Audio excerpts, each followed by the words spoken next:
దేవుని నామానికి మహిమ కలుగును గాక. గడిచిన వారం 140వ కీర్తనను మనం ధ్యానం చేసుకున్నాం కానీ దానిలో పెద్దగా లోతుగా వెళ్ళలేదు. మొదటి వచనంలోనే దాన్ని మనం ముగించడం జరిగింది. సరే, 141వ కీర్తన, ఇది కూడా దావీదు రచించిన కీర్తన. కీర్తనలో అధిక భాగం దావీదు రచించాడు అనే సంగతి మనం ఎరిగిన వారమై ఉన్నాం. ఈ 141వ కీర్తనలు మనం చూస్తున్నప్పుడు మొదటి శరణంలో దావీదు ఏమంటున్నాడంటే, యెహోవా, నేను మీకు మొరపెట్టుచున్నాను, నా యొద్దకు త్వరపడి రమ్ము. నేను మొరపెట్టగా నా మాటకు చెవియొగ్గము. దేవునికి స్తోత్రం. హల్లెలూయా.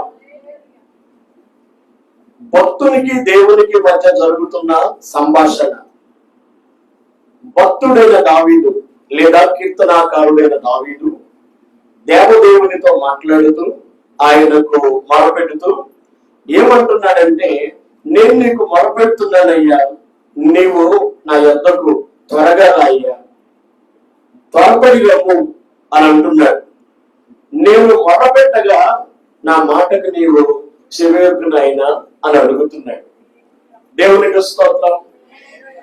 దేవుడు మన మొరలకు చెవియొగ్గుతాడా, చెవియొగ్గడా? నీతిమంతుల ప్రార్థనల వైపు ఆయన చెవియొగ్గి ఉన్నాడు అని వాక్యం సెలవిస్తోంది. తనకు మొరపెట్టు వారికి, తనకు నిజముగా మొరపెట్టు వారికి యెహోవా సమీపముగా ఉన్నాడు అని వాక్యం సెలవిస్తా ఉంది. ప్రార్థన లేదు, ప్రార్థనకు మించినది మొర. దేవునికి స్తోత్రం. తను తీవ్రమైన ఇబ్బందుల్లో ఉన్నప్పుడు, తీవ్రమైన సమస్యల్లో ఉన్నప్పుడు, ప్రమాదాలు తనకు పొంచి ఉన్నప్పుడు, ఆపదలు తన మీదకి అధికంగా వస్తున్నప్పుడు కీర్తనాకారుడైన దావీదు తన సహాయం కోసం దేవుణ్ణి అడుగుతున్నాడు. అయ్యా, నేను నీకు మొరపెడుతున్నాను, నీవు త్వరపడి మరి నా యొద్దకు రానాయనా అని అంటున్నాడు. దేవునికి స్తోత్రం. మీరే ఏ పని మీద అయినా కాస్త ప్రక్కనున్న ఊరో లేదా సెంటర్కో వెళ్ళారు.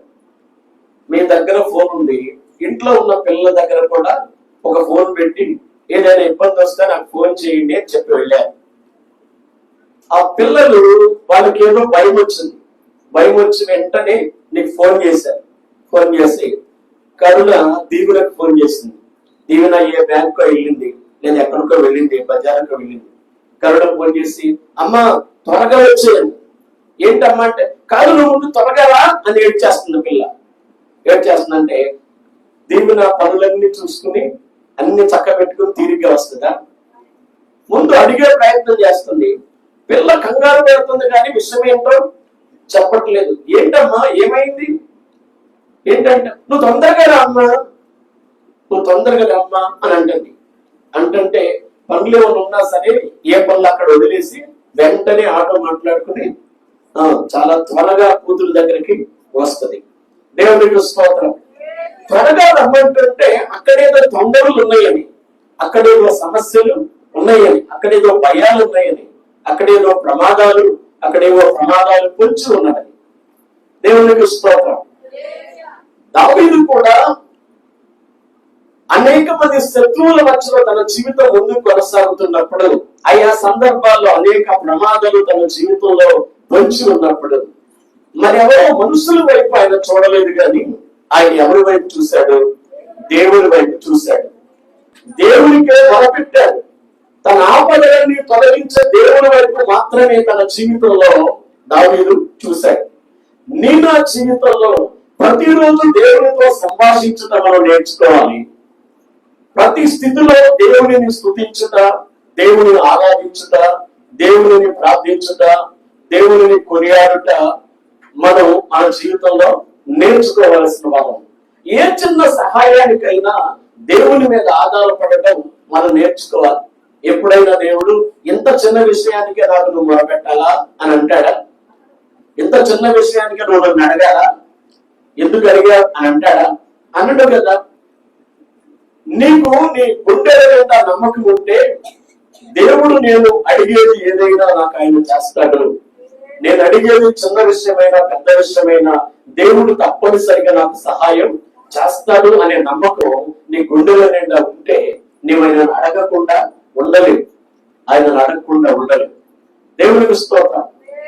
భూమి మీద ఎవరైనా నీ మాట పట్టించుకోకపోవచ్చేమో గాని, నా అనుకున్న వారు కూడా నీ గోడు వినకపోవచ్చేమో గాని, నువ్వు ఎంత బాధపడుతున్నావో అర్థం చేసుకునే ప్రయత్నం కూడా వాళ్ళు చేయకపోవచ్చేమో గాని, నీ సమస్యలు కాస్త తీరిగ్గా వినే ప్రయత్నమైన వారు చేయకపోవచ్చేమో గాని, ఇదేంటి వీళ్ళు నేనెంత మొత్తుకుంటుంటే అసలు నేనేం చెప్తున్నారో వినే ప్రయత్నం కూడా వీళ్ళు చేయటం లేదు.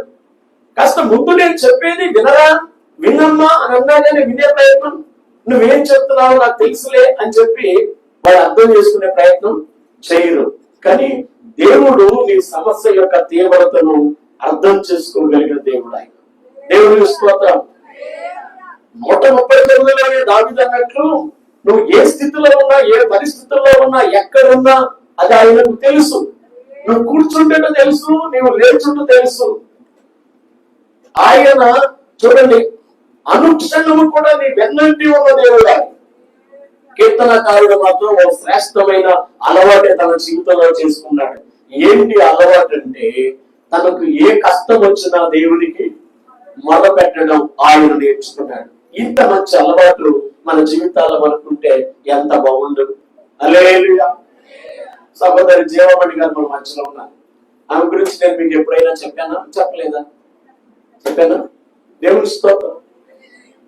ఆ బిడ్డ ఎన్ని కష్టాలు రాని, ఎన్ని కన్నీళ్లు రాని, ఎన్ని సమస్యలు రాని, ఎన్ని ఇబ్బందులు రాని, ఎన్ని కృంగిపోయే పరిస్థితులు, గుండె పగిలి ఏడ్చే పరిస్థితులు రాని, ఆమె ఎవరికి మొరపెట్టుకుంటుంది అనుకుంటున్నారు? దేవునికి మొరపెట్టుకుంటుంది. దేవుని స్తోత్రం కదా. మనలో ప్రతి ఒక్కరు కూడా అటువంటి అలవాటును కలిగి ఉండాలి. నేను మీకు చెప్పాను, అసలు ఆమె ఉన్న పరిస్థితుల్లో ఆమె ఎలా దేవుడిని సేవించగలుగుతుంది? ఆమె భక్తిని చూసి నేను భయపడుతున్నానని చెప్పాను. దేవుని స్తోత్రం కదా. దేవుడు ఆ కృపలోకి ఇచ్చాడు. సుఖాలలో ఎవరైనా భక్తి చేస్తారండి, ఆశీర్వాదాలు కలుగుతుంటే ఎవరైనా భక్తి చేస్తారు, దీవెన వెంట దీవెన వస్తుంటే ఎవరైనా భక్తి చేస్తారు. కానీ శోధన వెంబడి శోధన వస్తుంటే, శ్రమ వెంబడి శ్రమ వస్తుంటే, దుఃఖం వెంబడి దుఃఖం వస్తుంటే, అవమానం వెంబడి అవమానం వస్తుంటే, నింద వెంబడి నింద వస్తుంటే, కృంగిపోవా విశ్వాస జీవితంలో, తల్లడిల్లిపోవా, మన భక్తి తలకిందులైపోయే ప్రయత్నం చేయవా? కానీ అది దేవుని కృప ఉన్న వారికి మాత్రమే సాధ్యమవుతుంది. ఆ పరిస్థితుల్లో సహితం విడువలు నీ పాదం అన్నట్లుగా దేవుని పాదాలు పట్టుకోవడం అనేది దేవుని కృప ఉన్న వారికి మాత్రమే సాధ్యమవుతుంది. దేవునికి స్తోత్రం. హల్లెలూయా. కనుక ప్రభువుతో ప్రియులారా, దావీదు నాకు ఎవరున్నా లేకపోయినా దేవుడు నాకున్నాడు చాలు, ఎవరు సహాయం చేసినా చేయకపోయినా దేవుడు నాకున్నాడు చాలు, దేవుడు నాకు సహాయం చేస్తాడు. ఎవరు పట్టించుకోకపోయినా పట్టించుకుంటాడు, ఎవరు నా గోడు వినకపోయినా నా గోడు వింటాడు, ఎవరు నాకు సహాయం చేయకపోయినా ఆయన నాకు సహాయం చేస్తాడు, నాకెవరు దిక్కు లేకపోయినా దేవుడే నాకు దిక్కు, ఎవరు నాకు అండగాయకపోయినా దేవుడే నాకు అండ అనుకున్నాడు. దావీదును దేవుడు సిగ్గుపరిచాడా? దావీదును దేవుడు విడిచిపెట్టాడా? దావీదును దేవుడు మర్చిపోయాడా? దావీదును విడిచిపెట్టిన దేవుడు నిన్ను విడిచిపెడతాడా? దావీదును మర్చిపో దేవుడు నిన్ను మర్చిపోతాడా? మర్చిపోయే దేవుడు కాదు. దేవుని స్తోత్రం. జనకథ గారు ఎవరు రాశారు పాట, సోలిపోవలదు మనసా సోలిపోవలదు, సోలిపోవలదు మనసా సోలిపోవలదు, నిన్ను గని పిలచిన దేవుడు విరచిపోతాడా? నిన్ను గని పిలచిన దేవుడు మరచిపోతాడా? సోలిపోవలదు మనసా సోలిపోవలదు, ఇక్కట్టులు ఈ పందులు నిన్ను చుట్టుముట్టినను ఇక్కట్టులు ఈ పందులు నిన్ను చుట్టుముట్టినను ప్రియుడు నిన్ను చేరదీసిన ఆనందము కాదా ప్రియుడు నిన్ను చేరదీసిన ఆనందము కాదా సోలిపోవలదు మనసా సోలిపోవలదు హల్లెలూయా. నువ్వు సోలిపోవాల్సిన అవసరం లేదు. దేవునికి స్తోత్రం. దావీదు శ్రమలలో తల్లడిల్లుతున్న వేళ, ఆపదలు తనకు పొంచి వస్తున్న వేళ, తన మీదికి శ్రమలు వస్తున్న వేళ, యెహోవా నేను నీకు మొరపెట్టుచున్నాను అని మాట్లాడుతున్నాడు. నా యొద్దకు త్వరపడి రండి నాయనా, నా యొద్దకు త్వరపడి రండి, నా యొద్దకు త్వరపడి రమ్ము, నేను మొరపెట్టగా నా మాటకు చెవియొగ్గుము. హల్లెలూయా హల్లెలూయా. ఆయన అన్నాడు, ఆపత్కాలమందు నీవు నన్ను కూర్చో మొరపెట్టుము, నేను నీకు ఉత్తరం ఇచ్చేదను, నీవు నన్ను మహిమపరిచెదవు కదా. నీవు నాకు మొరపెట్టు, నేను నీకు ఉత్తరం ఇస్తాను, నీవు నన్ను మహిమపరుస్తావు ఆయన అన్నాడు. దేవుని స్తోత్రం. కష్టకాలమందు వారు యెహోవాకు మొరపెట్టి కదా రాత్రి చెప్పారన్నమాట. దేవుడు వారున్న శ్రమలో నుంచి వారిని విడిపించేవాడు. శ్రమకు తాళలేక యెహోవాకు మొరపెట్టారు, వారి శ్రమ నుండి ఆయన విడిపించాడు. తప్పేమే మనం చూస్తాం, శ్రమలో నేను అతనికి తోడిండి అతన్ని విడిపించి అతని గొప్ప చేసేదను. అదండి దేవుని స్తోత్రం. Very good. తృప్తిపరచడం అనేది కూడా తర్వాత మాటది. హల్లెలూయా.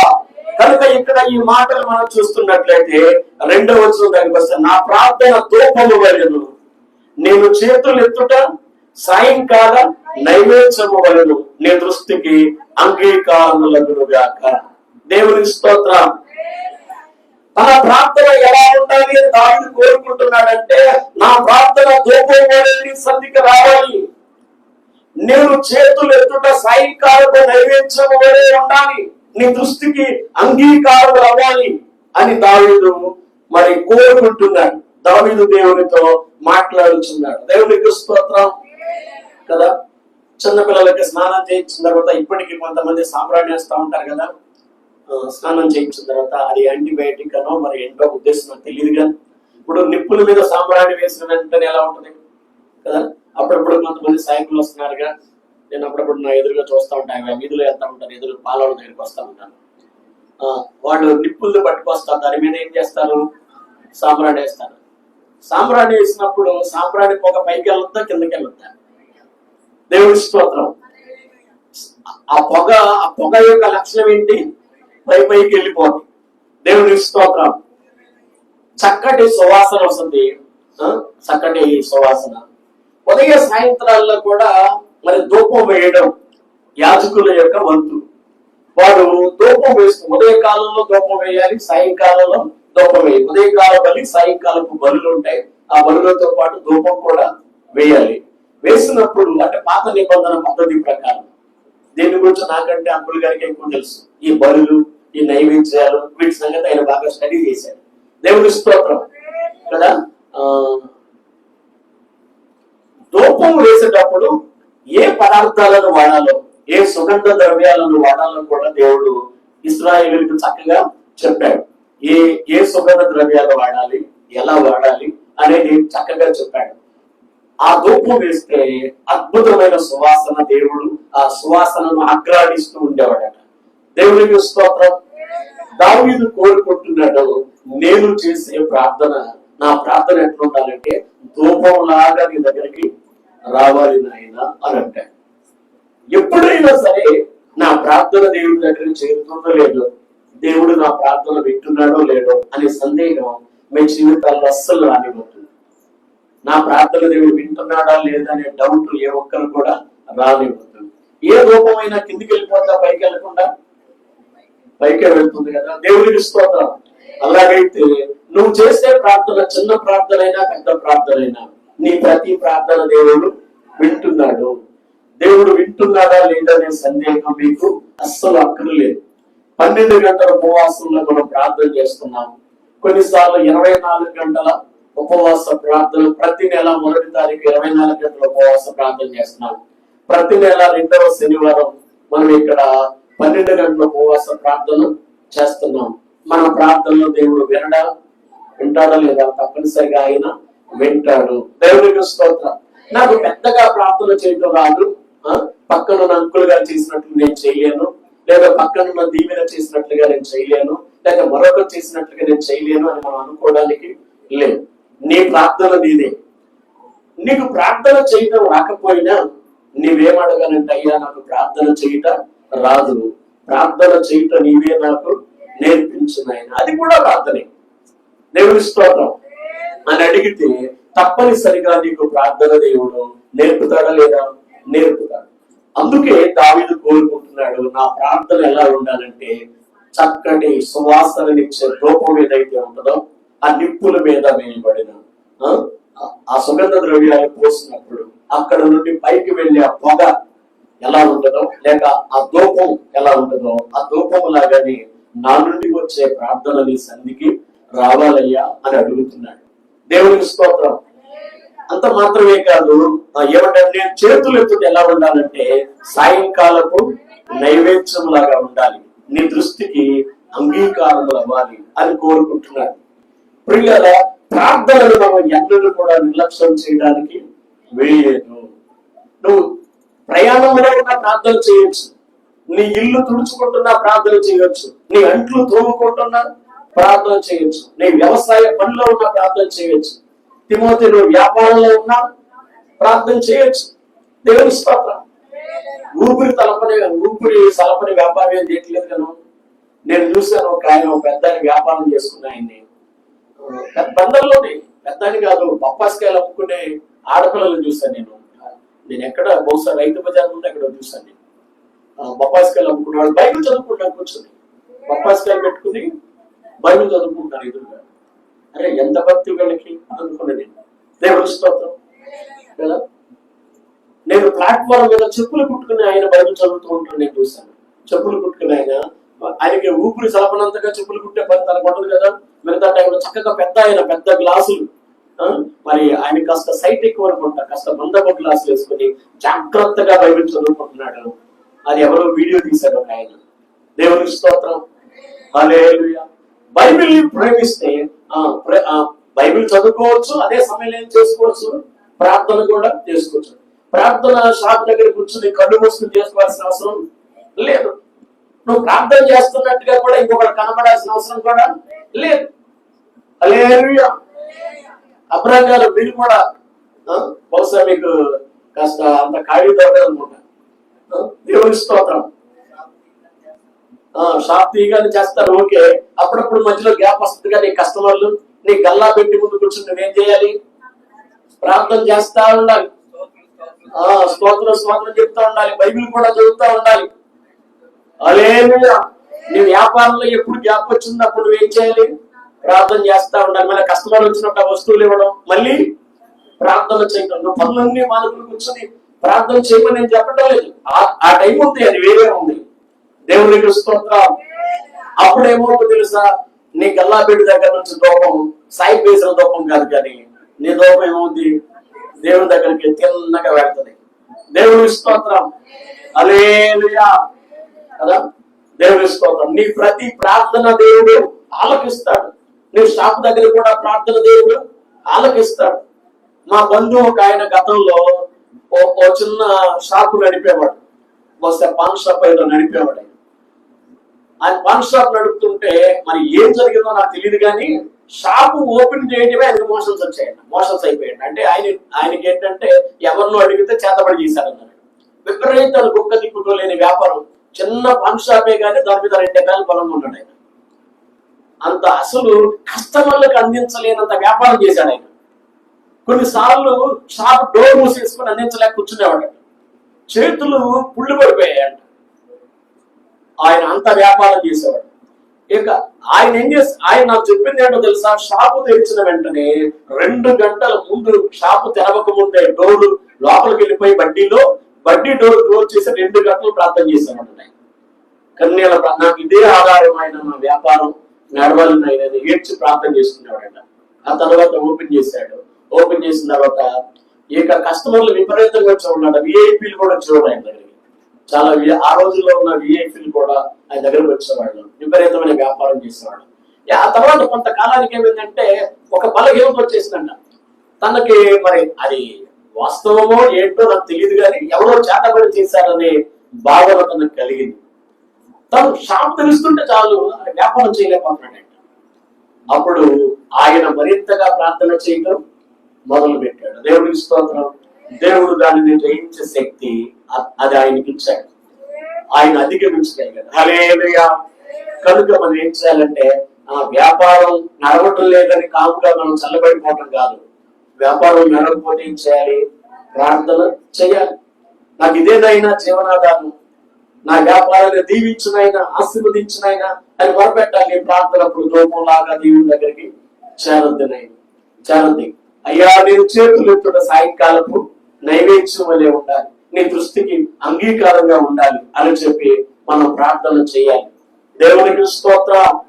హల్లెలూయా. నా చేతి పనిని ఆశీర్వదించు, నా వ్యాపారాన్ని ఆశీర్వదించు, నా ఉద్యోగాన్ని ఆశీర్వదించు ఆయన మొరపెడితే మొదట నీ స్థితి కొద్దిగా లేదు, తుదకు ఏం చేస్తాడు? దేవుడు మా అభివృద్ధిని కలగజేస్తాడు. కస్టమర్లు ఎవరు తీసుకొస్తారు? దేవుడే తీసుకొస్తాడు. దేవునికి స్తోత్రం. హల్లెలూయా. దేవుడు ఆశీర్వదిస్తే అడ్డుకునే శక్తి దేనికి కూడా లేదు. ఆయన తెరవగా మూయగలిగిన వాడు లేడు, ఆయన మూయగా తెరవగలిగిన వాడు లేడు. ఒకవేళ ఏమైనా మన దోషాలు అడ్డుపడుతున్నాయి అనుకుంటే ఆ దోషాలు ఆయన ఎదుట ఒప్పుకొని విడిచిపెట్టాలి, ప్రార్థన చేయాలి. దేవునికి స్తోత్రం. కనుక ఆయన మరి ప్రార్థనల గురించి మాట్లాడుతున్నాడు. ప్రకటన గ్రంథం 8వ అధ్యాయం ఒకసారి చూడండి. ప్రకటన గ్రంథం 8వ అధ్యాయం 3వ వచనం. ప్రకటన 8:3. మరియు సువర్ణ ధూపార్తి చేత పట్టుకుని ఉన్న వేరొక దూత వచ్చి బలిపీఠం ఎదుట నిలవగా సింహాసనం ఎదుట ఉన్న సువర్ణ బలిపీఠము పైన పరిశుద్ధులందరి ప్రార్థనలతో కలుపుటకై అతనికి బహు ధూప ద్రవ్యములు ఇయ్యబడెను. చాలండి. చూడండి, ప్రకటన గ్రంథంలో మనం ఈ మాట చూస్తున్నాం. అక్కడ సువర్ణ ధూపార్తి చేత పట్టుకుని ఒక దేవదూత యోహానుకు దర్శనంలో కనబడతా ఉన్నాడు. అతను వచ్చాడ బలిపీఠం ఎదుట నిలిచాడట. సింహాసనం ఎదుటనున్న సువర్ణ బలిపీఠం పైన పరిశుద్ధులందరి ప్రార్థనలతో కలుపుటకై ఆ దూతకట బహు ధూప ద్రవ్యములు ఇయ్యబడెను. దేవుని స్తోత్రం. పరలోకము నుండి సువర్ణ ధూపార్తి చేత పట్టుకున్న దూత ఒకటి వచ్చి బలిపీఠం ముందు నిలబడిందట. పరిశుద్ధులు చేయించున్న ప్రార్థనలతో కలపడం కోసం ఆ దూతకట బహు ధూప ద్రవ్యములు అంటే ఎంతటి సువాసన వస్తాయో తెలియదు, అతనికి ఇవ్వబడ్డాయట. బహు ధూప ద్రవ్యములు ఇవ్వబడ్డాయి. ఎందుకు ఇవ్వబడ్డాయి తెలుసా? పరిశుద్ధుల ప్రార్థనలతో కలపడం కోసం అంట. ఆ ధూపం అలా నేరుగా దేవుని దగ్గరే పరిశుద్ధుల ప్రార్థనలతో పాటు ఈ ధూపం కూడా కలిపి చక్కటి సువాసనలు దేవుడు ఆగ్రహించినట్లుగా ఆ ప్రార్థన ఎక్కడికి వెళ్ళిపోతుందంట? పరలోకానికి వెళ్ళిపోతుంది. నువ్వు నేను చేసే ప్రార్థనలతో పాటు ఈ ధూపం కూడా కలిసి దేవుని సన్నిధికి చేరుతూ ఉందట. ఇదంత అద్భుతమైన విషయం కదా. దేవునికి స్తోత్రం. ఆ దూతకి ఆ బహు ధూప ద్రవ్యములు ఇయ్యబడ్డాయి పరిశుద్ధుల ప్రార్థనలతో కలపడం కోసం. నీ ప్రార్థనలు నా ప్రార్థనలు ఆ విధంగానే దేవుని సన్నిధికి చేరతాయి. 5 కూడా చదవాల్సిందే. చూడండి, దేవుని స్తోత్రం. చదవండి. ఆ దూత ధూపార్తిని తీసుకుని నాకు అర్థమైంది అక్కడ మ్యాటర్. దేవుని స్తోత్రం. నేను అంతవరకే చదివించాను. హల్లెలూయా కదా. అది ఇక ఆ విషయం వేరే 7 మహాశ్రమంలో జరిగే విషయాలు. సరే, దేవునికి స్తోత్రం. కనుక మన ప్రార్థనలు దేవుని సన్నిధికి చేరతాయి. కనుక దావీదు ప్రార్థన ఎలా చేరాలన్నాడు? నా ప్రార్థన ధూపం వలె, నీ చేతులు ఎత్తుట సాయంకాలపు నైవేద్యం వలెను. నీ దృష్టికి అంగీకారములగును గాక. హల్లెలూయా కదా.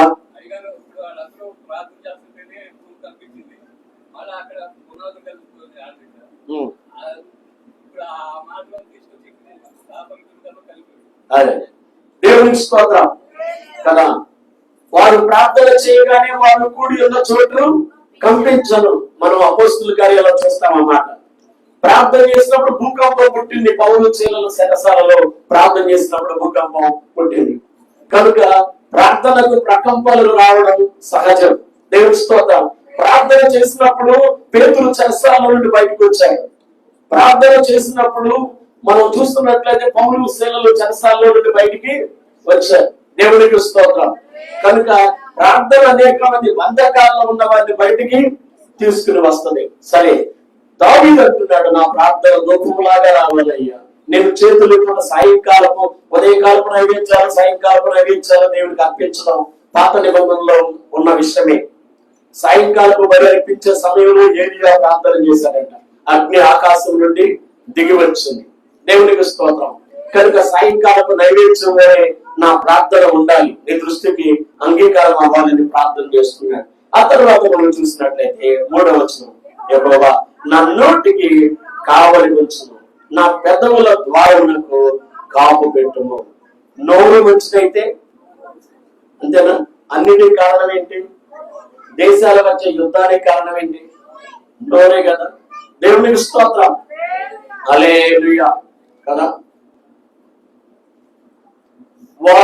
వారు కంఠము, వారి నోరు లేక వారి కంఠము తెరచిన సమాధి అన్నాడు దావీదు ఒక కీర్తనలో. కంఠము తెరచిన సమాధి. సమాధి తెరిస్తే ఏమవుతుంది? శవాన్ని పాతిపెట్టిన తర్వాత సమాధి తెరిస్తే ఏమవుతుంది? అబ్బే మీకు ఎవరికి తెలియదు అనమాట. వాసన వస్తుంది. అప్పుడప్పుడు ఆ నోట్లో నోరు ఎందుకు పెట్టావయ్యా? అసలు ఆ నోరు మంచిది కదా. పొద్దున్నే ఆ నోరుతో నోరు ఎందుకు కలిపే ఉంటారు కదా. కొంతమంది నోరు తెరిస్తే దుర్గంధమే, నోరు తెరిస్తే మంచి మాటలే రా కదా. అన్నిటికీ కారణం కొన్నిసార్లు నోరే. చాలా మంది నోటిని అదుపులో పెట్టుకోలేదు. ఇంట్లో ఒక్కరు నోరు అదుపులో పెట్టుకోకపోతే ఇంట్లో ఉన్న వాళ్ళందరికీ బాధనే కాదు. ఇంట్లో నోరు అదుపులో లేని వాళ్ళు ఎవరితోనూ గొడవ పెట్టుకుంటారు. వాళ్ళేమో ఇంటి మీద గొడవ పడతారు. గొడవకు వస్తే ఇంట్లో ఒకరితో గొడవ పడుతుంది, ఇంట్లో వాళ్ళంతా కాంపే తొత్త కూర్చుంటారా? కూర్చోలేరు కదా. అసలు తేడా తెచ్చింది ఈ నోరే.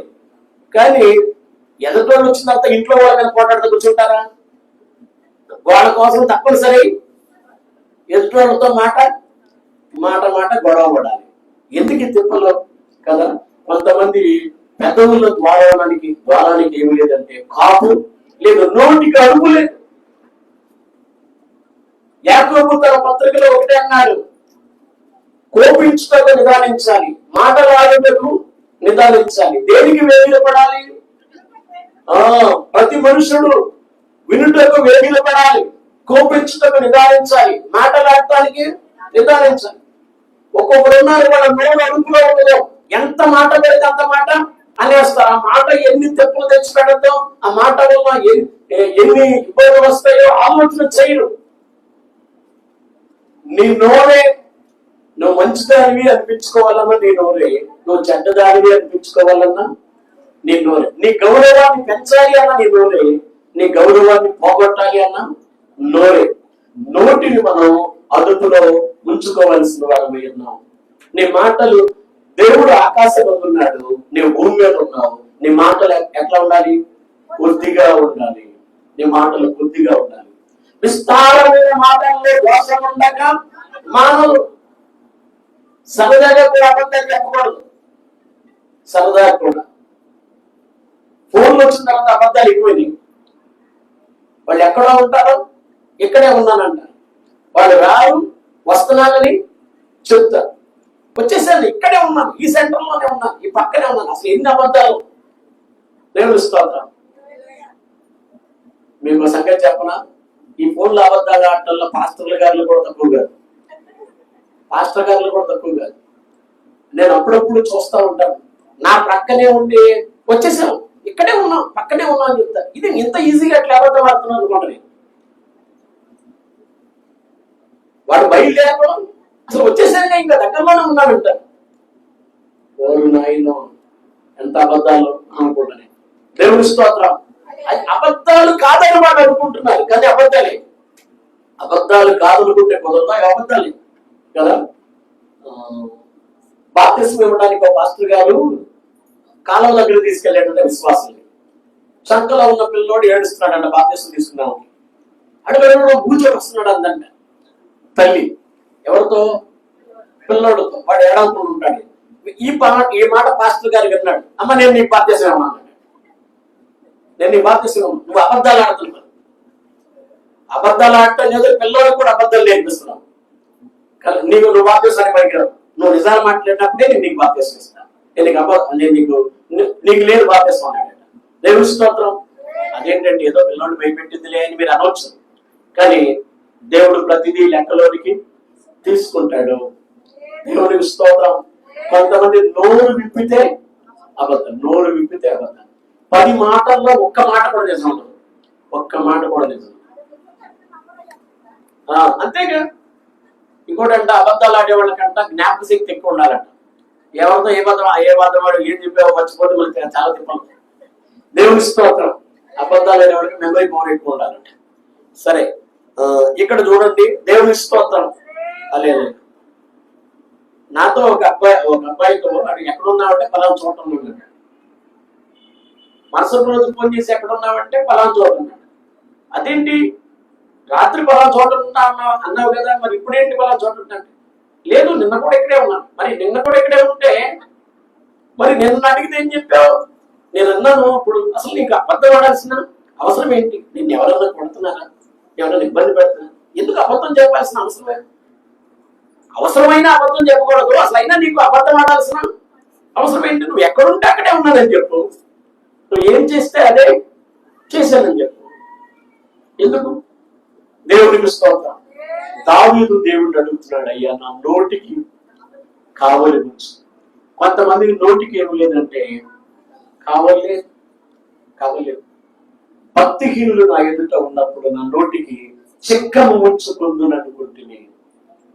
దేవుని స్తోత్రం. నోటికి ఏం పెట్టుకోవాలంట? భక్తిహీనులు ఉంటే మన ఎదుట చిక్కం పెట్టుకోవాలి. కొంతమంది ఉన్నారు యేసయ్య గురించే విపరీతంగా వాగుతూ ఉంటారు. వాళ్ళతో వాదం పెట్టుకోవడం వేస్ట్. ఏదైనా తెలుసుకోవాలి అనే ఆశతో ఉన్న వాళ్ళకి ఏమైనా చెప్పొచ్చు, కానీ తర్కాలు పెట్టుకోవాలి అనుకుని ఇష్టానుసారంగా ప్రకల్పాలు పెరుగుతూ ఉంటారు. బైబిల్ గురించి భక్తి గురించి మాట్లాడుతుంటారు. ఒక్కోసారి పని కట్టుకుని నేను పాస్టర్ గారేనా అనుకుని ఏవో పనికి మాలిన మాటలు మాట్లాడతారు. ఇక అక్కడ వారితో వ్యర్థంగా వాదం అనవసరం. వాళ్ళు ఏం మాట్లాడుకుంటారో అలా మాట్లాడుకోవచ్చు, వదిలేస్తారు.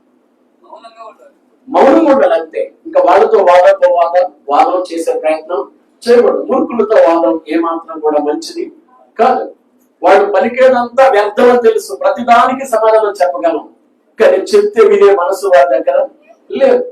అటువంటి అప్పుడు వాళ్ళకు దూరంగా ఉండడం చాలా మంచిది. మన నోటికి కాపుదల పెట్టుకోవడం చాలా మంచిది. కనుక ఈ దినాల్లో ప్రియులారా మన నోటికి కావలి ఉండాలి అని నేను చెప్తున్నాను. ఏముండాలండి? అందరు గట్టిగా స్వరం చెప్పండి. హల్లెలూయా. దావీదు అన్నమాట మనమందరము అందాం. నేను చెప్తాను, మీరు అనండి. యెహోవా నా నోటికి కావలి ఉంచము, నా పెదవుల ద్వారములకు కాపు పెట్టుము. దేవుని స్తోత్రం. ఉండాలా? కావలి ఉందా?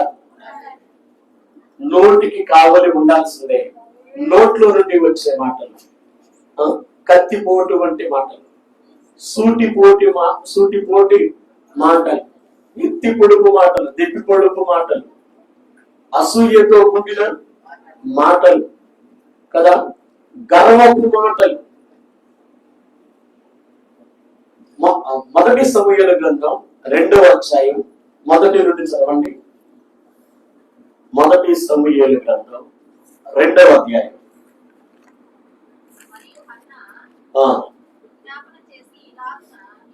అమ్మ 3వ వచనం చదవమ్మా. 3వ వచనం.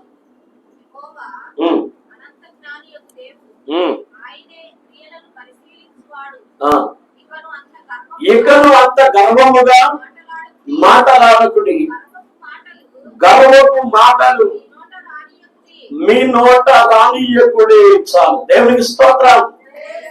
గర్వపు మాటలు మీ నోట రానియకుడి. వినయ మనస్కుడు ఘనతకు ఎక్కువనంట. ఎవరి గర్వాన్ని అణిచివేయడు. దేవునికి స్తోత్రం. హల్లెలూయా. నిన్న ఏదో మాటల సందర్భంలో ఒకటి చెప్తున్నారు, పలానా వ్యక్తి ప్రతి ఒక్కరి మీదకి వెళ్ళిపోతున్నాడు, ఏది పడుతుంది మాట్లాడుతున్నాడు అని చెప్తున్నాడు. చెప్తుంటే నేను ఒకటే చెప్పాను, నాశనానికి ముందు గర్వం, పడిపోవడానికి ముందు అహంకారం. నాశనానికి బహుశా దగ్గర అవుతున్నాడేమో, అలా అవ్వకుండా ఉంటే బాగుండు. మరి నాశనానికి ముందు ఇట్లాగే గర్వం నడుస్తుంది, పడిపోవడానికి ముందు అహంకారం నడుస్తుంది. నేనేదో గొప్ప అనుకుని నోరు ఉంది కదా అని ఎవరిని ఏ మాట పడితే మాట్లాడితే, ఎవరి మీదకి పడితే వాళ్ళ మీదకి దూసుకెళ్తే తర్వాత వచ్చేది ఏంటో తెలుసా? నాశనమే. ఎవరి గర్వం వాడిని తగ్గిస్తుంది. గొల్లియాతు ప్రగల్భాలు పలికాడు, గర్వపు మాటలు పలికాడు, దేవుణ్ణి చేతగాని వారిగా మాట్లాడాడు, దేవుని ప్రజలను చేతగాని వారిగా మాట్లాడాడు. దేవుడు ఎప్పుడు అలాగే సైలెంట్ గా ఉంటాడు అనుకున్నాడు. 40 రోజులు యుద్ధ భూమిలో ఎక్కడ లేని ప్రేలాపనలు పేలాడు. దావీదేమంటాడు, జీవము గల దేవుడి సైన్యములను తిరస్కరించడం ఈ సున్నతి లేని ఫిలిష్తీయుడు ఏ పాటి వాడేస్తా, వాడు ఎందుకు అట్లా మాట్లాడతాడు? దావీదుకి బాలుడేమో రోషం పుడుచుకొస్తుంది. జీవము గల దేవుడి సైన్యాన్ని ఇంత లెక్కలేదు మాట్లాడతాడు. 40 రోజులు గర్వించి గర్వం కాస్త పీక్కెళ్ళింది. దావీదును బలపరిచాడు దేవుడు. ఒక్క వయసుల రాయితో గొల్లియాతు గొప్ప కూలిపోయాడు. హల్లెలూయా. అప్పుడప్పుడు నీ మీదకి ఎవరైనా చెలరేగుతుంటే వారిని ఎదుర్కొనే బలం నా దగ్గర లేదు, వారిని ఎదుర్కొనే డబ్బు నా దగ్గర లేదు, వారిని ఎదుర్కొనే అంకు నా దగ్గర లేదు, వారిని ఎదుర్కొనే రాజకీయ బలం నా దగ్గర లేదు. కానీ ఇవన్నీ నా దగ్గర లేవని నన్ను మరీ చేతగాని వాడిలాగా మాట్లాడుతున్నాను, నన్ను చేతగాని లాగా మాట్లాడుతున్నాను. నలుగురు దృష్టిలో నేను చులకనైపోతున్నాను, వాళ్ళు విపరీతంగా చెలరేగిపోతున్నారు అని నీ మనసులో ఎక్కడైనా బాధపడుతున్నావేమో. అస్సలు బాధపడాల్సిన అవసరమే లేదు. నువ్వు మౌనంగా ఉంటే దేవుడు జోక్యం చేసుకుంటాడు, నువ్వు నోరు తెరిస్తే దేవుడు సైలెంట్ అయిపోతాడు. వాళ్ళు నోరు తెరిచారు, నువ్వు కూడా నోరు తెరిచావనుకో దేవుడు సైలెంట్ అయిపోతాడు. వాళ్ళు నోరు తెరిచినా నువ్వు నోరు పోసి కూర్చున్నావు అనుకో దేవుడు నీ పక్షాన లేస్తాడు. నువ్వే ఏమన్నా నీ నోటితో సాధిద్దాం అనుకుంటున్నావా, లేదా దేవుడు ఏమైనా జోక్యం చేసుకోమంటావా? దేవుడు జోక్యం చేసుకోవాలంటే నువ్వేం చేయాలి? సైలెంట్ అవ్వాలి. ఎదుటి వారితో ఎలా డీల్ చేయాలనేది దేవుడు డీల్ చేసే పద్ధతి. నువ్వు ఇలా చేయనైనా అలా చేయనైనా మనం చెప్పాల్సిన అవసరం లేదు. పాత నిబంధన అయితే ఆ కాలానికి చెల్లిపోయిన దౌడపడి ఓడగొట్టినాయన అయ్యైనా ఇజ్జైనా దాడులు ప్రార్థన చేశాడు. కీర్తనలో వాడు చెంప పగలు కొట్టినాయన ప్రార్థన చేశాడు. ఇవాడు చేయొచ్చా మనం? పొడి ఓడగొట్టయ్యా, చెంప పగలు కొట్టయ్యా ప్రార్థన చేయొచ్చా మనం? చేయకూడదు. దేవుని స్తోత్రం. న్యాయం తీర్చే దేవునికి మనల్ని మనం అప్పగించుకోవాలి. ఏది అయ్యా నీ దృష్టికి ఏది న్యాయమో అది చేయనైనా నువ్వు ప్రార్థన చేయించాలి. నీ విషయంలో ఎవరు జోక్యం చేసుకుంటారు? దేవుడే జోక్యం చేసుకుంటాడు. హల్లెలూయా, హల్లెలూయా. అంతేగాని ఎవరో ఏదో అన్నారని కొంతమంది చిన్న విషయాలకే అన్నం మానేసి పడుకుంటారు. వాళ్ళ బతిమలాడే కొన్నిసార్లు ఎవరేమన్నా అంటే చాలు ఇక అన్నారని బాధతో అన్నం తినడం మానేస్తాం. అన్నం తినడం మానేస్తే గెలిచేస్తావు నువ్వు. అన్నం తినమ్మా నిన్న అన్న మాట వెనక్కి వెళ్ళిపోద్దా నువ్వు అన్నం తినడం మానేస్తే. కొంతమంది ఎందుకో తెలియదు, దానివల్ల అన్నం తినకపోయినందువల్ల ప్రయోజనం ఏమీ లేదు. వాడు నన్ను ఆ మాట అన్నారు, ఏ మాట అన్నాను. ఎవరో ఎందుకంటే అన్నానే అన్నం తినడం మానేసింది. ఎవరన్న మాటకి? పొడిన్న అన్న మాటకి. అసలు వీళ్ళు వెళ్ళింది ఫంక్షన్కి, అక్కడ మంచి ఏటపోతు కోసారు.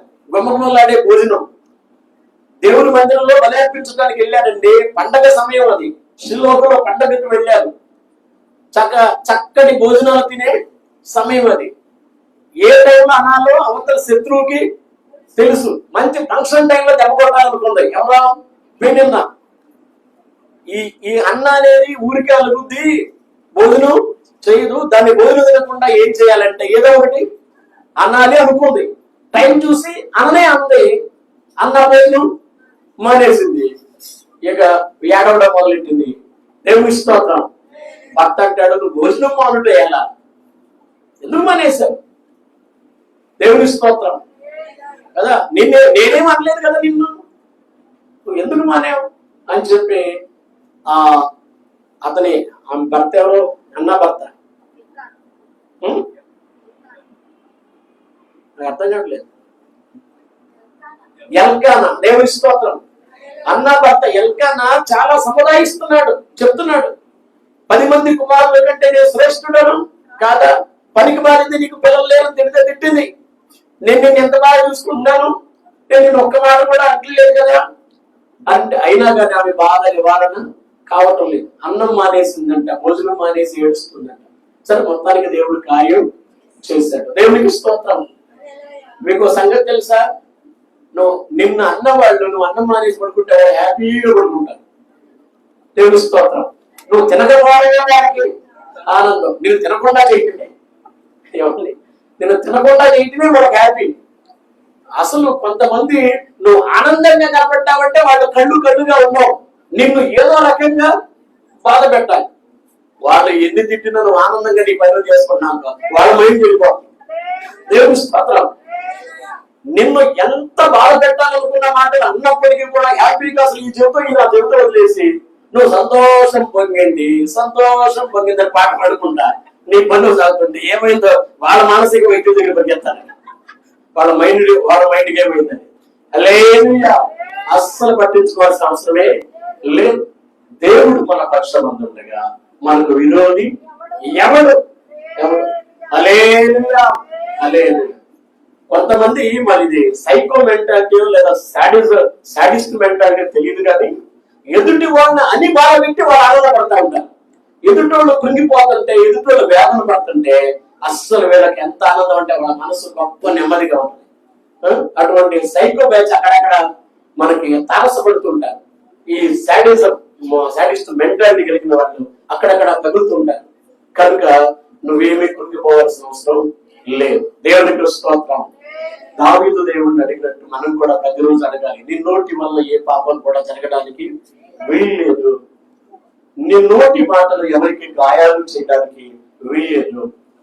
అయ్యా, నా పెదవులకు, నా నోటికి కావలి ఉంచునైనా, నా పెదవుల ద్వారములకు ఏం చేయాలి? నువ్వు కాపు పెట్టాలి, కాపు పెట్టు అన్నట్లు గర్వపు మాటలు మన నోట రావడానికి వీల్లేదు. గర్వపు మాట నెబుకద్నెజరు నోట వచ్చింది. బబులోను అనే మహాపట్టణాన్ని నా ఘనత కోసం నేను కట్టించుకున్నది కాదా అని అన్నాడు. అంతే, పిచ్చోడైపోయాడు. రాజ్యం నుంచి తరివేశాడు. ఎండకు ఎండాడు, వానకు తడిశాడు, మనుషులు తడిశాడు. 7 ఏళ్ళు జుట్టు పక్షి ఏకల్లాగా అయిపోయింది, గోల్డ్ పక్షి గోడు లాగా అయిపోయింది. గర్వం ఎంత పని చేసిందో చూసారా? మనం గర్వించడానికి వీల్లేదు. ఎప్పుడు కూడా నాకు ఇన్ని తెలివితేటలు ఉన్నాయి కాబట్టి డబ్బుల విషయంలో నేను ఇంత జాగ్రత్తగా ఉన్నాను అని నువ్వు అనుకోవద్దు. ఇది దేవుని యొక్క కృప అనుకోవాలి. నేను తెలివిగా వ్యాపారం చేయగలుగుతున్నాను కాబట్టి నేను చాలా తెలివిగలండి, అందుకే ఈ వ్యాపారం బాగా సాగుతుంది అని అనుకోవడానికి వీల్లేదు. ఇది దేవుని యొక్క కృప అనుకోవాలి. నేను చాలా తెలివిగలండి కాబట్టి ఇన్ని ఆత్మల మందిరంలోకి వచ్చింది అనుకున్నాను, అప్పుడే అయిపోయింది నా పని. దేవుని స్తోత్రం. దేవుని యొక్క కృప. హల్లెలూయా, హల్లెలూయా. కనుక దేవుని సన్నిధిలో నాకు అప్పుడప్పుడు జ్ఞాపకం వస్తూ ఉంటుంది. ఈ రోజు మీరు కొంతమంది కనపడుతున్నారు. సేవలో ఒక్క ఆత్మ కూడా లేకుండా నేను ఆరాధన చేసిన రోజులు ఉన్నాయి. మీరు నమ్ముతారో తెలియదు. పాస్టమ్ గారు కూడా డెలివరీ అవడానికి వెళ్ళారు. రెండో కానుపు డెలివరీ అవడానికి వెళ్ళారు పాస్టమ్ గారు. నేను ఒక్కడే నిలబడి 4-5 పాటలు పాడి నేను నిలబడి గంట సేపు వాక్యం చెప్పాను. ఎవరికి చెప్పానని అడగొద్దు, ఎవరు లేదు. ప్రసంగం ఎవరికి చేశాను? కూర్చుని బైబిల్ చదువుకోవడం కాదు, నిలబడి ప్రసంగం చేశాను. నిజంగా చెప్తున్నా, బలిపీఠం మీద నిలబడి. ఒక్కడు కూడా నేను చర్చిలో నేను వాక్యం చెప్పా. నాకు పిచ్చి పెట్టింది అనుకోండి, ఏమనుకోండి. దేవుని స్తోత్రం. అటువంటి సందర్భాలు వచ్చినాయి. 99, 2000 ఆ టైంలో సంగతి నేను చెప్తున్నా. 2000 తర్వాత అది చుట్టూరా తాటాకి దగ్గర చిన్న లోపల రావడానికి తడికి. ఎవరైనా తడికి దగ్గరకు వచ్చి లోపల చూస్తే తప్ప ఎవరు లేదో అర్థం అవ్వదు. లోపల ఉన్నారో లేదో జనాలు ఎవరికి తెలియదు. పక్కనే దారి ఉంది. దారి నడిచి కూడా లోపల ప్రార్థన జరుగుతుంది అనుకుంటారు. 4-5 పాటలు గంభీరంగా పాడి అప్పుడున్న ఓపిక ఇప్పుడు లేదులేండి, అయిపోయింది ఓపిక. దేవుని స్తోత్రం. గట్టిగా గంభీరంగా నా గొంతు ఎంత పెద్దగా ఉండేదంటే అంత పెద్దగా ఉండేది. మనిషిని చిన్నవాడే కానీ గొంతు చాలా పెద్దగా ఉండేది ఆ రోజుల్లో. దేవుని స్తోత్రం. గంభీరమైన గొంతు, మైక్ తో పని లేదు. పాటలు పాడి గట్టిగా గంట సేపు వాక్యం చెప్పిన సందర్భాలు ఉన్నాయి. హల్లెలూయా. దేవుడు విడిచిపెట్టాడా? విడిచిపెట్టలేదు. ఇవాళ జనాల దగ్గర ఏం లేదంటే ఓర్పు లేదు, ఓర్పు లేదు. కాస్త నిలదొక్కుందాం, కాస్త ఓపికగా వేచి చూద్దాం అని అనుకోవట్లేదు. ఇప్పుడు తిమోతి కొత్తగా వ్యాపారం పెట్టేటువంటి కస్టమర్లు రావట్లేదు అనుకోండి. ఈ రోజు పెట్టి రేపొద్దున తీసేస్తే ఇంకా ఆయనకి ఏం ఓర్పున్నట్టు? వారం రోజులు చూసినా రాకపోయినా సరే ఇంకా ఆయన నిలబడే ఉండాలి. దేవుడు ఏం చేస్తాడు? ఇంకొక రోజును చేస్తాడు. చిన్నగా తన వ్యాపారం ముందుకు వెళ్ళదు. హల్లెలూయా. ఇప్పుడు ఇవాళ పెళ్లి చేస్తున్నాం, సమస్యలు రాకుండా ఉంటాయా? ఎంత ఎంత అద్భుతంగా పెళ్లి జరుగుతుంది. లక్షలు ఖర్చు పెట్టి పెళ్లి చేస్తారు. అంత బాగుండాలని చేస్తాం. అమ్మాయి తరపుడు, అబ్బాయి తరపుడు. పెళ్ళైన మన సపోజ్ నుంచి సమస్యలు వస్తే రావచ్చు, కానీ పరిష్కరించుకోవడం తెలియాలి. ఆ పెళ్లి కొడుకు పెళ్లి కూతురు తెలియాలి. తెలియకపోతే ఇంకేముందా, కాపం అయిపోయింది కదా. కానీ ఆ ఓర్పు ఉంటుందా? ఇవాళ నన్ను ఈ మాట అన్నాడు, నన్ను ఈ మాట అంటదా, అయిపోయింది. ఓర్పు ఉంటలేదు. అందుకే విడాకులు ఎక్కువ అవుతున్నాయి. ఓర్పు లేకపోవడం వల్ల విడాకులు అవుతున్నాయి. దేవుని స్తోత్రం. సరే, మంచిది. తర్వాత మాట మనం చూద్దాం. 4వ వచనం. పాపము చేయి వారితో కూడా నేను దుర్నీతి కార్యములలో చొరబడుతున్నట్టు నా మనస్సు దుష్కార్యములకు తిరగనీయు. నోటికి కావలి మాత్రమే కాదట, మనసుకు కూడా కావలి కావాలట. దేనికంట? మనసుకు కూడా. నేను ముగించబోతున్నాను. మనసుకు కూడా కావలి ఉంచమని అడుగుతున్నట్లే నా మనసు దుష్కార్యములకు తిరగనీయకము అంటే నా మనసుకు కూడా కావలి పెట్టమని. 5వ వచనం. నీతిమంతులు నన్ను కొట్టుట నాకు ఉపకారం, వాడు నన్ను గద్దించుట నాకు తైలాభిషేకము. ఇవాళ స్కూల్లో మాస్టర్ కొడితే ఎంతమంది తల్లిదండ్రులు ఊరుకుంటున్నారు? పిల్లలు కొడితే శాడిస్ట్ మాస్టర్లు అన్యాయంగా కొట్టేవాళ్ళు ఉన్నారా? లేదు. కానీ నిజంగా పిల్లలకు చదువు చెప్పాలని, చదువు నేర్చుకోవట్లేదని పిల్లలు కొడితే ఊరుకునే తల్లిదండ్రులు కూడా లేదు. ఒకప్పుడు కాదు, చిన్నప్పుడు మన మాస్టర్లు కనబడితే ఇప్పటికీ మనకు భయమే. దేవుని స్తోత్రం. ఎట్లా ఉండేది మాస్టర్ల పని ఆ రోజుల్లో? హల్లెలూయా. పెచ్చకొడుడు కొట్టేవాడు, గోడ కుర్చీలు ఇచ్చేవాడు. ఇక్కడేంటి ఏం కర్ర? అది రోళ్ల కర్ర అంటారు. కర్ర ఉండేది, చెయ్యిట్లా పెట్టి చేతి మీద కొట్టేవాడు. మీకు అనుభవం లేదేమో, నన్ను కొట్టాడు మా మాస్టర్. దేవుని స్తోత్రం. మా మాస్టర్ మాకు అసలు ఇంగ్లీష్ రావడమే 5వ తరగతిలో వచ్చింది. మేము చదువుకున్నప్పుడు అది 85లో నేను 5వ తరగతి. 5వ తరగతిలోనే ఇంగ్లీష్ స్టార్ట్. నాకేంటో స్టార్టింగ్ ఇంగ్లీష్ బాగా అలవాటు అయింది. 5వ తరగతిలోనే స్టార్ట్ చేశాడు, కానీ ఇంగ్లీష్ వచ్చినప్పుడు మాత్రం అందరికి ఇంగ్లీష్ రాని వాళ్ళు కొంచెం మొద్దుకూరు ఉన్న వాళ్ళందరికీ నాతో చూపించేవాడు. వాళ్ళందరినీ నిలబెట్టించి అరే చెప్పరా అనేవాడు. రవి ఈజ్ ఎ డ్రైవర్ అని అంటే నా వెనకాల వాళ్ళంతా రవి ఈజ్ ఎ డ్రైవర్ అనేవాడు. లెక్కలు వచ్చేవి, లెక్కల క్లాస్ వచ్చేది మ్యాథ్స్. నన్ను ఆ మాస్టర్ ఎంత చెప్పినా నాకు అర్థమయ్యేది కాదు. 2/3 క్రమ భిన్నము, 3/2 అపక్రమ భిన్నము, 2/3 మిశ్రమ భిన్నము అని చెప్తే ఇప్పుడు ఏమన్నా కొంచెం అర్థమవుతుందేమో. కానీ ఆ రోజు నువ్వు ఎన్నిసార్లు చెప్పినా అర్థమైంది. మా మాస్టర్కి మాట నాకు ఇప్పటికీ గుర్తొచ్చింది. నన్ను బాగా ప్రేమించే మాస్టర్ పాపం వచ్చి, అరే కిటికీ సువర్లోకి నేను బయటకు చూసేస్తున్నాను, కిటికీ సువర్లోకి నేను బయటకి విసిరేస్తున్నాను అనేవాడు. మ్యాథ్స్ నాకు అర్థం అవ్వాలని తను చాలా చెప్పడానికి ప్రయత్నం చేసేవాడు. నాకు అసలు ఏమీ అర్థమయ్యేది కాదు. ఇంగ్లీష్ మాత్రం అద్భుతంగా మాస్టర్ చెప్పిన వెంటనే చెప్పేవాడిని. దేవునికి స్తోత్రం. హల్లెలూయా. మా మాస్టర్ అంటే మాత్రం భలే భయం ఉండేది. ఇవాళ ఊరికే చెప్తున్నావు, చదువు మేము ఫీజులు కడుతున్నాం, ఏంటి మా పండి కొట్టేవాట్లు జాగ్రత్తగా ఉండు అని మాస్టర్లు భయం చెప్పిపోతున్నాడు. ఆ పిల్లోడు, నేను ఏదో వీడియో చూసా, మాస్టర్ ఎదురు కాంట్రాక్ట్ వెళ్తున్నాడు. వాళ్ళ నాన్న వచ్చి అడిగిన తర్వాత, ఏంటి మా వాడిని అన్నామంటే, మా పిల్లోడు ఫోన్ కొడుతున్నాడు మాస్టర్కి. దేవుని స్తోత్రం కదా. భయపడట్లేదండి వాళ్ళ. నీతిమంతులు నన్ను కొట్టుట నాకు ఉపకారం. దైవ సేవకులైన వాళ్ళు కొన్నిసార్లు మీ భక్తి సరిలేదు అనుకోండి, గద్దిస్తే నిజమే నా భక్తి సరిలేదు అని సరి చేసుకోవడానికి ఇష్టపడే వాళ్ళు ఎవరున్నారు? మీరు సరిగా చర్చకి రావట్లేదు, సరైన సమయానికి రావట్లేదు, అది సరైన పద్ధతి కాదు. కష్టపడి కూడా దేవుడు 6 రోజులు ఇచ్చాడు. 7వ రోజు దేవునికి మనం ఆరాధించే రోజు. అది కూడా మనం కేవలం 2 గంటల ఆరాధన, 7 గంటల నుంచి 9 గంటలు, 7 గంటల కల్లా కరెక్ట్ గా మీరు రావటం లేదు, అది సరైన పద్ధతి కాదు అంటే నిజమే కదా, సరి చేసుకుందాం, సమయానికి వద్దాం అని ఎంతమంది అనుకుంటారు? అనుకోవట్లేదు. అమ్మ నేను అలా బజార్ పెడుతూ చూశాను, నువ్వు ఏంటి తెగ తిడుతున్నావు పక్కింటావని. అసలు క్రైస్తవ పద్ధతి అనాది అంటే, పాస్టర్ గారికి ఎందుకు ఆ సంగతి చర్చిలో చూసుకోవచ్చు కదా, నా ఇంటికాడ పోట్లాడుకుంటే నా సంగతి పాస్టర్ గారికి ఏమి తెలుసు అని అంటే, నువ్వు చర్చిలోనే భక్తిగా ఉండవా? ఇంటి దగ్గర భక్తిగా ఉండవా? జాగ్రత్తగా ఉండాలి కదా. దావీదు పాపం చేశాడు, నాతాను దావీదుని గద్దించాడు. గద్దిస్తే తిరగబడ్డాడా? నేను రాజులని వ్యవహారం తేల్చేస్తాను, చంపేస్తా అన్నాడా? అనలేదు. 51వ కీర్తన రాశాడు, పశ్చాత్తపడి ఇచ్చాడు, తన జీవితాన్ని సరి చేసుకున్నాడు, దిద్దుకునే ప్రయత్నం చేశాడు. గద్దింపు అనేది చూడండి, తిమోతితో పౌలు అంటాడు, జనులు యత బోధన సగించక దురద చెవులు గల వారి అనుకూలమైన బోధకుల్ని పోగు చేసుకుంటున్నారు. ఖండించుము, గద్దించుము, బుద్ధి చెప్పు అంటాడు. ఖండించాలి, గద్దించాలి, బుద్ధి చెప్పాలి. ఏ సంఘంలో అయితే ఖండింపు బోధ ఉంటుందో ఆ సంఘమే సరైనది.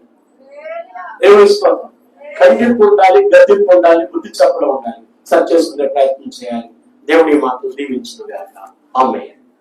ప్రార్థన చేసుకుందామండి, ప్రార్థన చేసుకుందాం.